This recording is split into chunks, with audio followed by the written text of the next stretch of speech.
Our next speaker knows what it's like to be young, new to the industry, and struggling. 10 words have motivated him throughout his life and helped him to achieve the success he enjoys today. 18-time top of the table and past chairman of TOT. Please welcome Marc Silverman. Good afternoon, and thank you, Mickey. One of my favorite movies of all time is The Wizard of Oz. It is an interesting story, to say the least, in which a young girl, Dorothy, wants to get home. She meets a lion who is looking for courage, a scarecrow who dreams of having a brain, and a tin man who longs for a heart. They believe their dreams can be realized and their wishes granted if they can meet the mighty Wizard of Oz. He supposedly has the power to make their dreams come true. The film is a story of their journey to find the wizard. They finally make it to Oz, only to discover the wizard is a phony, and that they always had what they always wanted, only they just did not know it at the time. They had to prove it to themselves through their trials and tribulations of their journey. Just like Dorothy and her friends, we already have everything we need to achieve if we only set our minds to it. We don't need to set out looking for the wizard. We will find what we are looking for in 10 little words, no more than 2 letters each. These words can change your life forever, just like they did for the lion, the scarecrow, and the tin man. The 10 little words, no more than 2 letters each, can change your life forever. It certainly did for the lion, the scarecrow, and the tin man. The 10 little words are as follows. Please look at the screen. If it is to be, it is up to me. If it is to be, it is up to me. I really do believe this, as I am living proof of this. First, a little bit about who I am. I am the son of a stay-at-home mom who brought up 4 children and a hard-working father who was a member of the $1 Million Round Table. I grew up in Toronto, Canada, where I went to university. We moved to Miami, Florida in 1978, where I attended the University of Miami. I was not the best student. All of my teachers said that I would not sit still and would not pay attention for very long. I probably had a mild form of attention deficit disorder. This is the ability where you cannot focus for a very long period of time. Today, everyone has a little bit of something, and if you don't, someone will make a new disorder up for sure. When I arrived at the university, I started to do much better. I graduated from the University of Miami with a master's degree in business. I am happily married to the same woman, for the first time I might add, for the past 26 years, and we have a beautiful daughter, age 23. Thank you. It is a true blessing to be able to share your life with someone as beautiful and understanding as my wife is. She is my best friend. Coming out of school, a life insurance career was not my first choice, but it was what I ended up doing. I scored the lowest possible score you could score in order to get into this business. You might say that I'm one of these people that made the top half of the class possible. You see, we had to take an aptitude test to see how well we might do if we were to come into the business. What the test could not measure was my determination to succeed and my willingness to work super hard. The test could not measure the fire within me. I scored 13 out of 20. I was not slated to do well in this business. Was the test ever wrong? My point in sharing this story with you is that if I can do it, so can you. If it is to be, it is up to me. My first MDRT meeting took place in San Francisco, California in 1985. This is still one of my most memorable meetings, having been my first. My goal, my first year in the business, was to qualify for the $1 Million Roundtable. Back then, the qualification was volume and not first-year commission, income, or premium as it is today. My first full year in the business was 1984, and by the end of that year, with just 1 month left to go, I qualified for the $1 Million Roundtable, having done a little over $2 million of production. Thank you. I have never looked back, having made MDRT each and every year I have been in the business, and have qualified for the top of the table 18 times and have qualified for next year's top of the table meeting. Remember, if it is to be, it is up to me. Please keep in mind that I came from Toronto, Canada, and knew no one in Miami. I was 23 years of age, had no natural market, and still managed to qualify for MDRT by working really hard. My point is, if I can do it, what is stopping you? I want to spend my time with you this afternoon talking about what I perceive to be the lifeblood of our business: prospecting and marketing. If you can master these two skills, you are going to succeed beyond your wildest expectations, I assure you.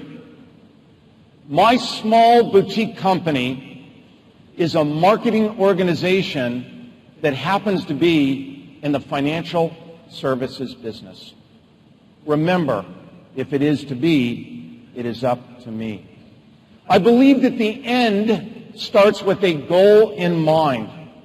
Let's assume that you have a goal to do 144 cases or lives per year. This is like exercise. Let me explain. If I were to ask you to go out and run a marathon tomorrow morning, you would not be able to do so. Of course, unless you're like Robin from yesterday. However, if I made you train each day for 6 months, you would be able to do so no problem. You can do 144 lives per year if you follow the formula that I'm about to lay out for all of you. You might fail if you do less than 144 lives per year, but you will definitely not fail if you do more than this. If we target our goals to lives rather than commission or compensation, everything will fall into place. A lot of people in our business want to write big cases rather than a lot of cases. I would rather write a lot of smaller cases rather than a few big cases any day of the week. Let me explain. If you write 10 cases per year and lose 1 case, you obviously lose 10% of your business, and you have 9 cases left. If you write 300 cases and lose 30 cases, you still lose the same 10%, but you still have 270 lives left. My guess is that it will not hurt the person, the agent, with 270 cases as much as it will the person doing fewer lives. This equates to 12 cases per month, or 3 per week. So how do you accomplish this? How do you do this? In order to do this, you must know your numbers. you must know your closing ratios.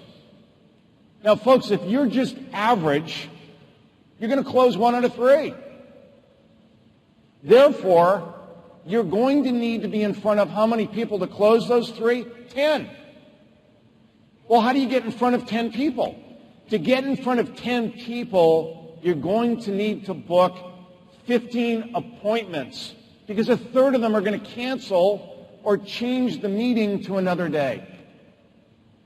In order to book 15 appointments, you're going to need to make so many phone calls. And it's 150 phone calls per week or 30 calls per day. You will book an average of 10% of the calls you make unless you're getting referrals, and then your ratios are going to be that much better. Now, 150 phone calls sounds like a lot of phone calls to make in a given week. That's 7,800 phone calls a year. But this is what needs to happen if you want to move to the next level. How many of you would like to earn $150,000 a year or 54,000 rupee a month? Just by a show of hands. Let me show you how to get it done. Let me show you how to do this. You need to start with phone calls. 7,800 phone calls per year must happen. 150 phone calls a week. 30 phone calls per day, that's it, will result in 15 appointments per week. 15 appointments per week. 10 appointments are going to be kept, and you're going to make 3 sales. If you make 3 sales a week for 50 weeks, that's 150 per year. And 150 per year is 54,000 rand at an average commission of $1,000. I'm converting this to U.S. rupee, or a total commission of 150,000 per year is 8,139,000 rupee. That's how you earn $150,000 or 8.1 million rupee per year. 3 sales per week, 150 cases per year. Break your goals down daily, and the goals will become much easier to accomplish. Now, how do I know all of these numbers to be true? Because I kept track of every single number for years, right down to each and every phone call that I made. And for those of you that are passing through Miami and you want to see the numbers, I will show you those numbers. Control what you can control, and don't worry about what you can't control. You can't control whether someone is going to say yes or no, but you can control the number of phone calls that you will make, and this will control your income. Each no is going to bring you that much closer to a yes. Remember, if it is to be, it is up to me. I do not try to accomplish these goals. I make them happen, and I let nothing get in my way. I was disciplined then, and I am still disciplined to this day. Today's calls bring tomorrow's compensation. Is it a funny thing that the harder I work, the luckier I become? You've all heard this before. This will be true for you as well, I promise you. Always do the right things for your potential clients, and you will never have to worry about making a great living. Our business is the most underpaid business for the first 5 years of your life, and the most overpaid business for the rest of our lives. Remember, if it is to be, it is up to me. Our business is very similar to the math behind a casino. How many of you like to gamble? Well, I hope not. The casino knows that on any given night, they may not win. However, they know in the long run that they will always win. Why? Because the odds are stacked in their favor. In our business, we need to stack the odds in our favor, very much like a casino, by controlling what we can control and not worrying about what we can't control. Do you all remember the recession, the worldwide recession of 08 and 09, not that long ago? I never knew much about it other than what I read and what the media wanted me to read, and I decided not to participate. Yes, I was scared, like everyone else, but I continued to work and work twice as hard to get the results that ultimately paid off. As my mentor and good friend Tony Gordon would say, success is not a matter of chance. Rather, it is a matter of choice. And if it is to be, it is up to me. It has been said that in our business, we are frustrated actors. We just need an insurance audience or an audience to make our presentation. What is our job? Our job is to find them, service them, and keep them as clients. That's it. I will discuss this in greater detail. Let's first talk about how to find the people to call on. When I first started in the business, I went after lawyers and business people. I became an expert on the subject of disability income insurance for attorneys. I got a hold in my city of the Florida Bar Association directory and mailed a letter pertaining to disability insurance to 15 attorneys each week. Now, I did this without fail, week in and week out. I did not care how well I did the previous week. I never took my foot off the accelerator, and it was always sending out these letters.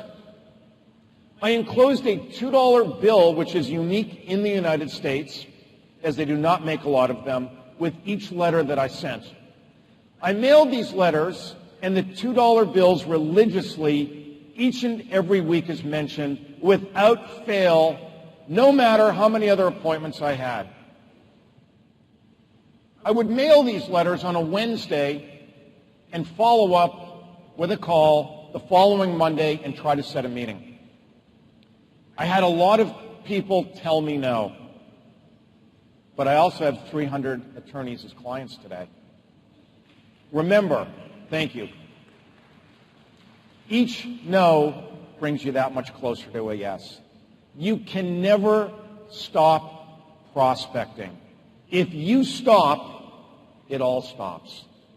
Turn the heat up when things are going well.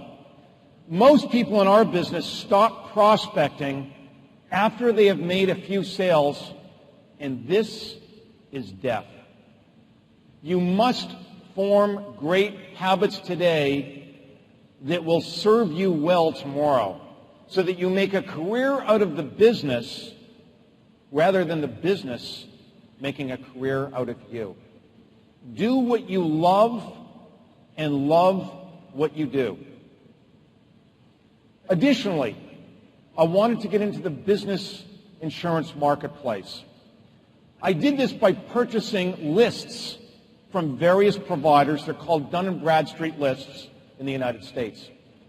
I went down to the local lumber yard and purchased a sheet of plywood about 3/4 of an inch thick. I had them cut the wood into postcard-sized pieces. I mailed out 15 pieces of wood to different businesses each and every week without fail. And we put on the front of the block of wood the name of the business. The address was put on an adhesive label which was attached to the wood. On the other side of the wood, I wrote the following message: I have ideas that are stronger than this. I have ideas that are stronger than this. Therefore, I was mailing 15 $2 bills to attorneys and 15 blocks of wood without fail each and every week. I had 30 new people to call each week, no matter what. I failed a lot, but I succeeded as well. I would arrive at my office at 8 o'clock in the morning and start making phone calls at 9 o'clock until 10:30 a.m. each day. No one was allowed in my office during this time, and no phone calls came in during this time.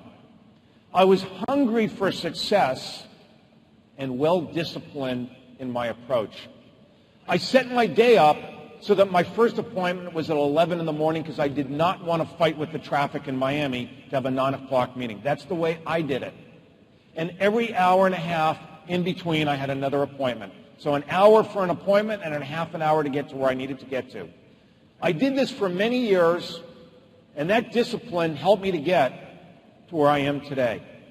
Now, if you fast forward to today, I have an office staff of actually 6 now, plus another couple of people that help us as well. I have one person in my office who is responsible for making all of my appointments. We see, on average, 20 people each and every week. I keep telling my wife that if I see 20 people a week, someone is going to make a mistake and say yes.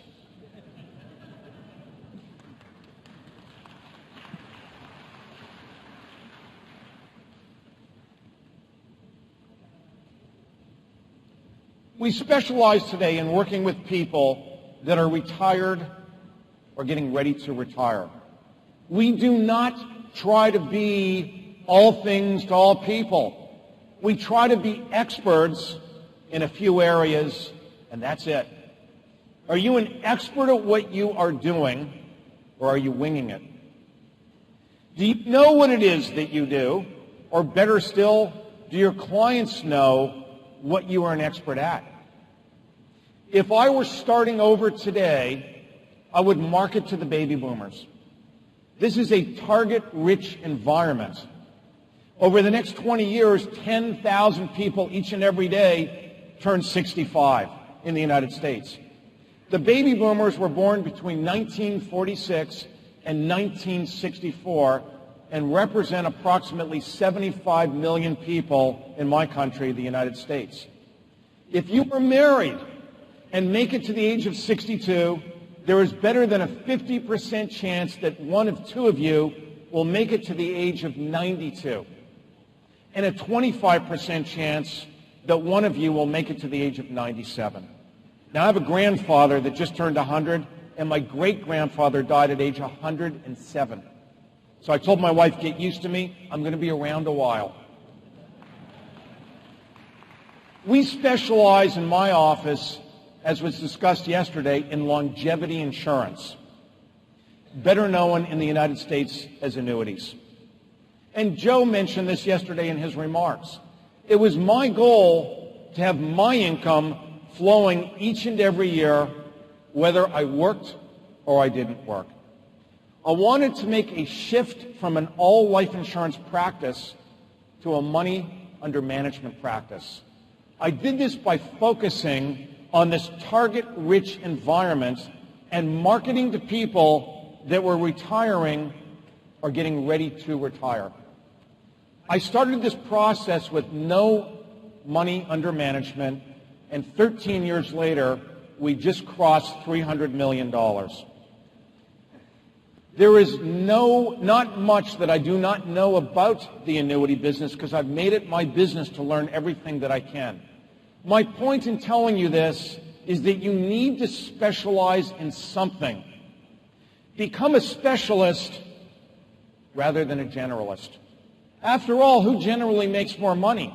The generalist or the specialist? If you do this, the fish will start chasing the boat. The more knowledge you are able to obtain, the stronger you are going to become. Strength equals power in the sales cycle. I'm also blessed with a truly great office staff, and this is what enables me to keep my clients, among other things. This did not happen by accident. This is how I'm able to take care of my clients. They make my life easy.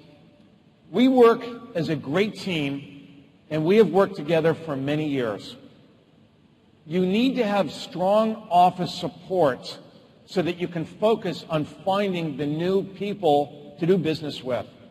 You must really trust the people that you work with as well. My main assistant has been with me for the past 18 years, Lori, and knows more about me than I think I know about myself. I have told my wife that should something happen to me, my first call is to Lori. She runs my office, runs my life insurance practice, and helps me with all the trials and tribulations of life in general. I believe that you must have some special person in your office whereby you can discuss your business and what is going on in your head.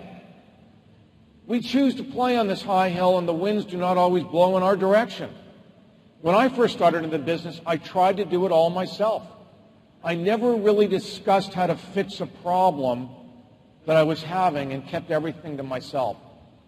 I thought I could do it all myself, and I assure you that I was wrong. I have a lot of MDRT friends, and hopefully you do as well. Talk to them and tell them where you might be struggling and ask for their help. For me, it is my main assistant who has been with me, as I mentioned, for the past 18 years. I role play with her and ask her opinion on almost everything. In the old days, I was very quick to react, to whatever was being faced with me in a negative way. I now slow down, take my time, talk things over with my assistant before sending the email that I wanted to send in the first place. As an example, I was working on a potential large investment client on someone that I met on my way back through New York City, who happened to live in New York City. I'd been going back and forth with this individual for the past 6 months. I would read each and every email, because I was communicating via email to this client, to my assistant before sending the email, because remember, 2 heads are better than 1. No, I did not get the business, but that's not the moral of the story. The person I have setting my appointments also does all of my marketing. She has been with me for the past 13 years. While I am here talking to all of you, she is making my appointments for me so that when I get back to Miami on Monday, I am fully booked, which I am for next week. She has paid a salary and a bonus for every appointment made. Now, the client or potential client must come to the office in order for her to be paid her bonus, rather than just making the appointment. They actually must show up. She is paid 3 times as much money for making an A appointment versus a B or a C appointment. An A appointment is classified as a prospect or a client that has the ability to invest more money with us.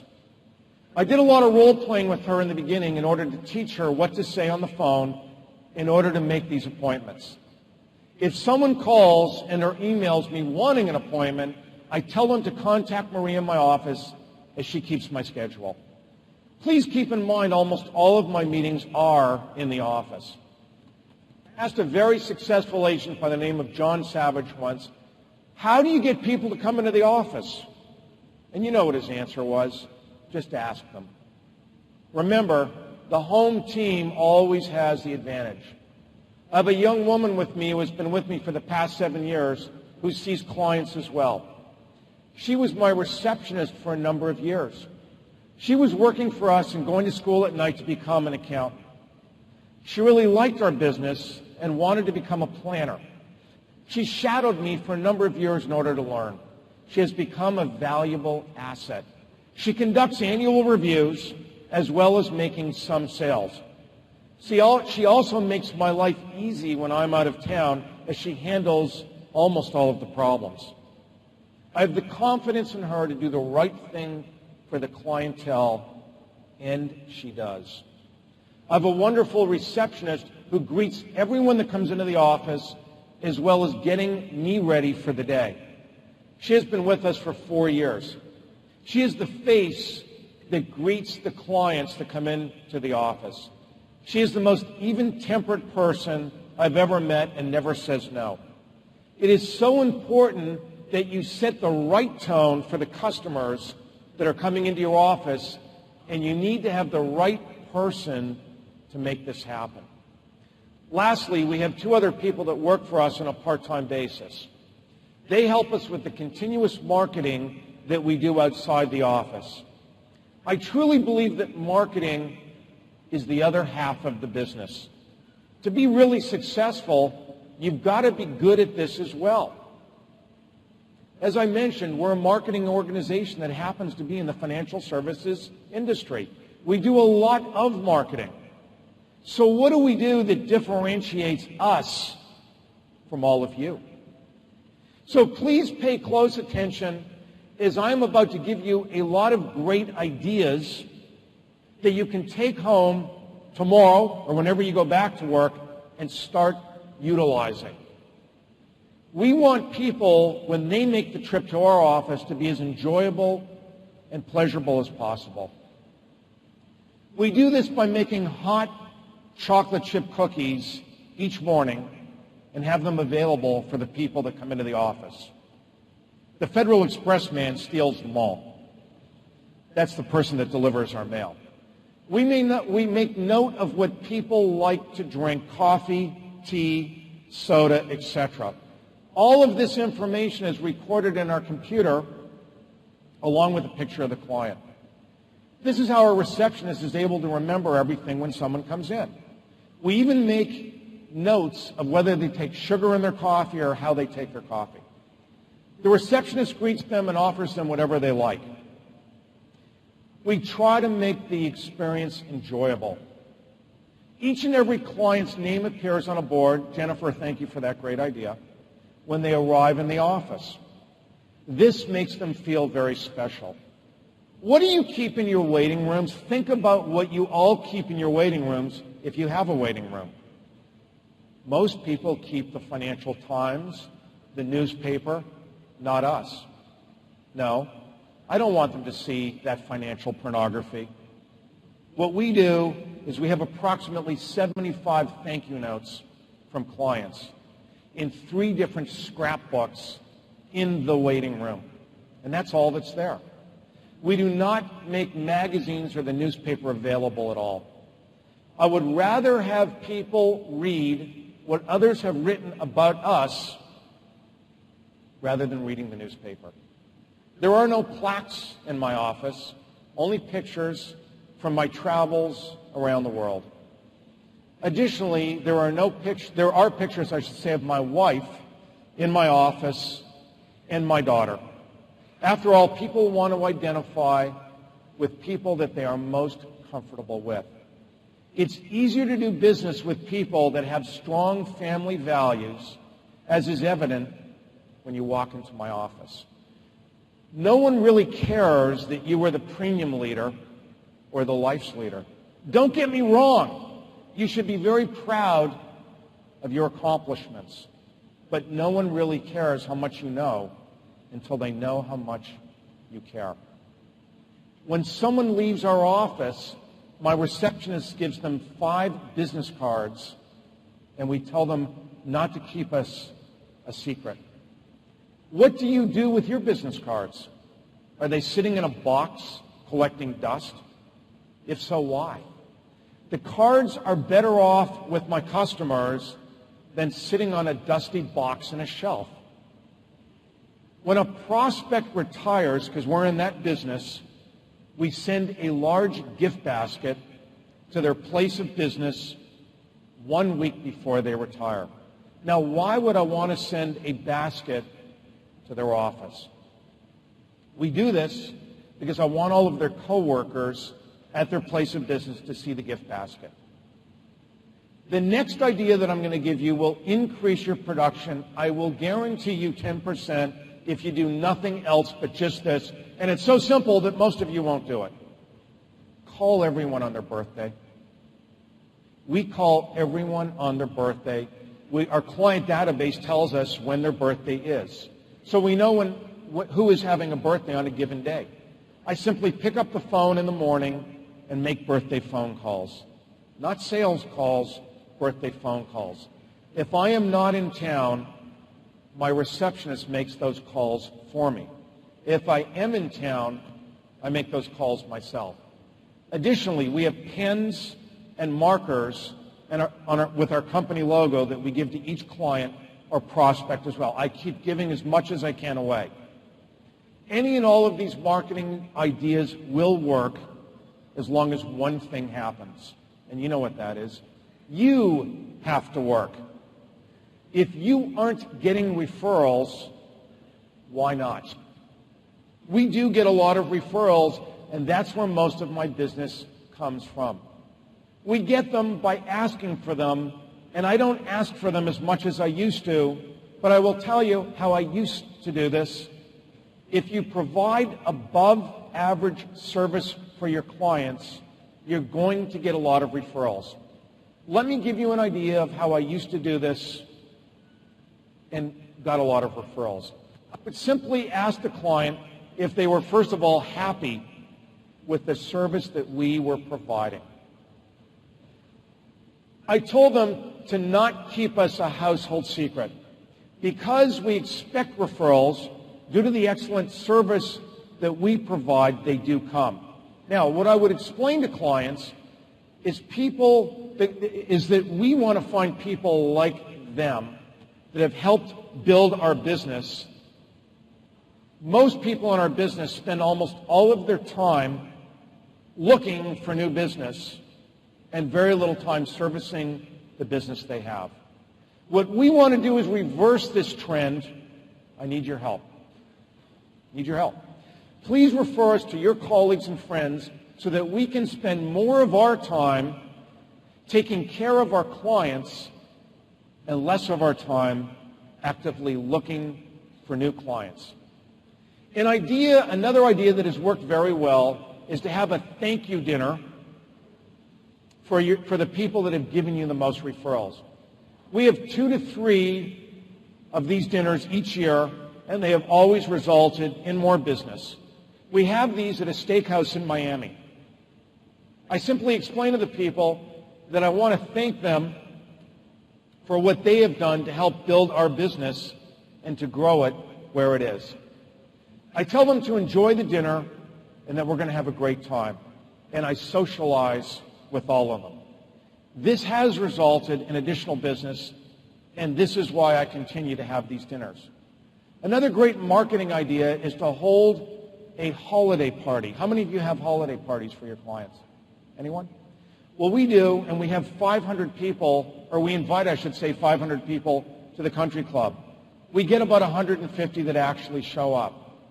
And we bring an economist from New York City to discuss the economy and answer the questions that they may have. This year, we gave away 3 iPads and a whole bunch of other prizes. In order to enter the contest, you must provide us with as many referrals as you want. Each referral got you a ticket where your name was put into a bowl. So the more referrals you gave, the more tickets you had put in the bowl, and the better chances you had of winning one of the iPads or one of the other prizes.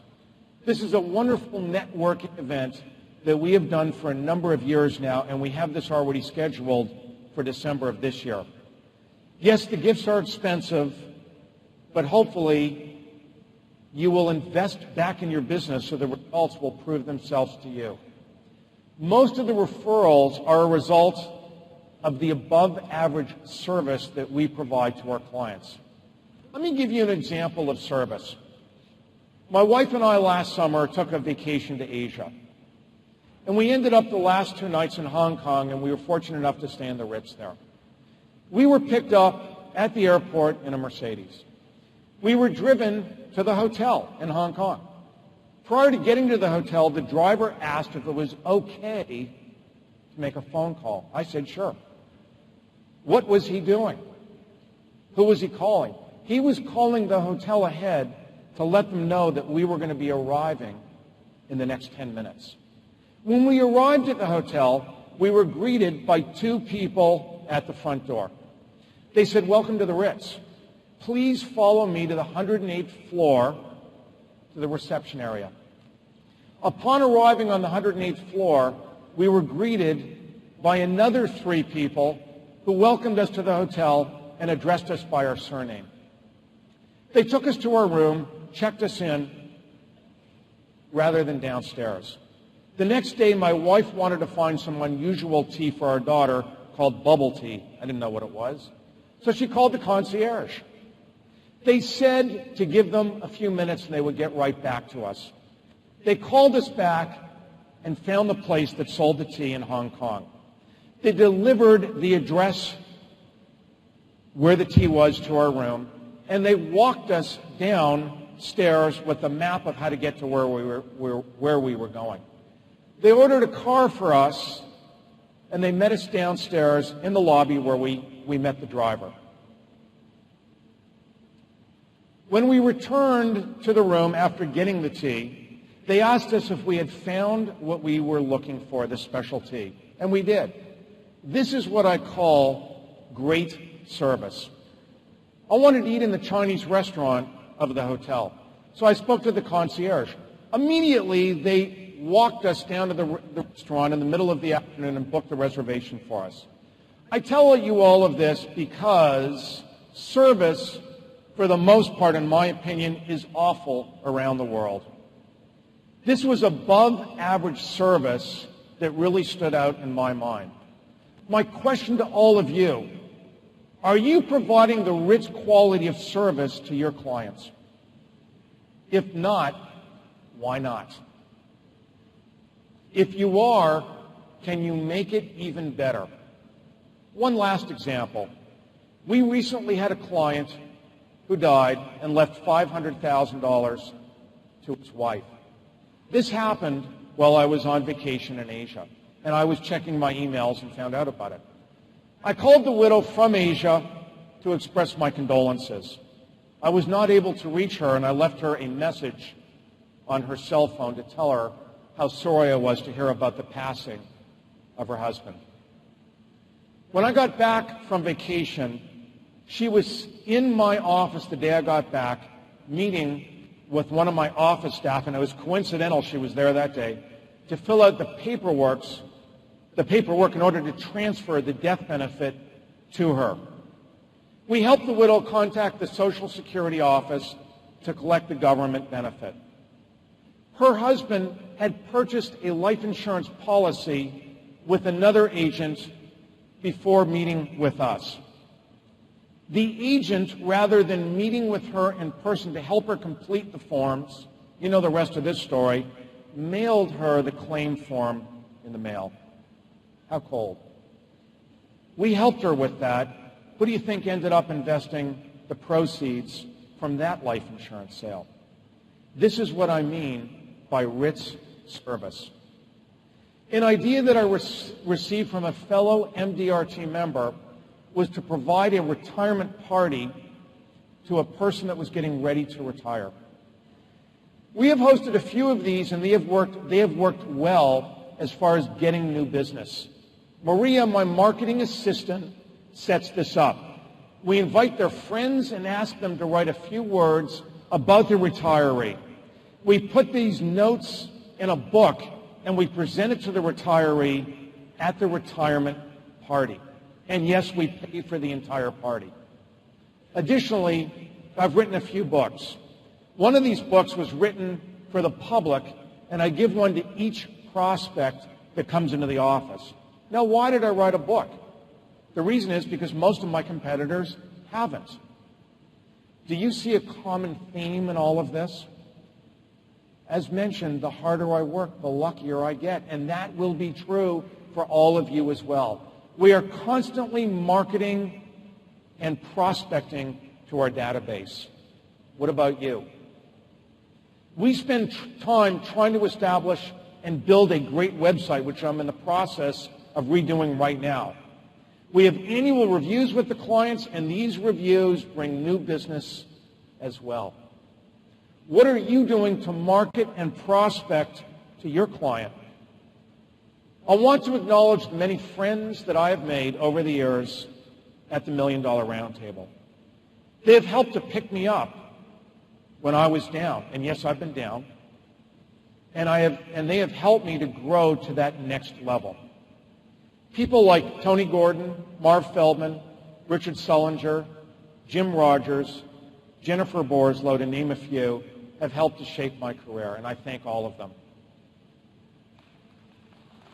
Thank you. Please reach out and help a fellow member if you can make the time. I thank these wonderful people from the bottom of my heart. It is nice to know that I can call any one of them, which I have, at any time, and they will help me with whatever problem it is that I might be facing. This is the power and beauty of our great business and the $1 Million Roundtable.